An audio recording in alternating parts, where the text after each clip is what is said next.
any majority will eventually get to the point where they cling to that majority status so much that anybody who is of the minority or any outliers need to be eradicated or ostracized or converted, because we cannot stand the fact that they threaten the fictions that we're holding on to, whether it be about, you know, the nature of your government or the nature of your religion or the nature of your community. It's the same thing. Nationalism is very much akin to religious belief. You're still holding on to an idea and identifying with it as a source of your value, something that needs to be protected, right? And so there's always this tendency for the majority to want to protect the majority mentality. Right.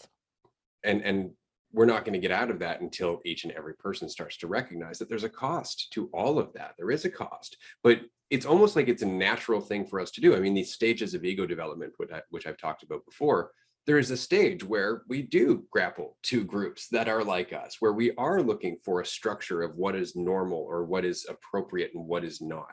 And that's just part of our growth. But then it gets caught in judging everybody who doesn't adhere to that same norm, or anybody who doesn't adhere to that same group. And that's where we're supposed to question it and move beyond it. But we just get stuck on it because that's our security.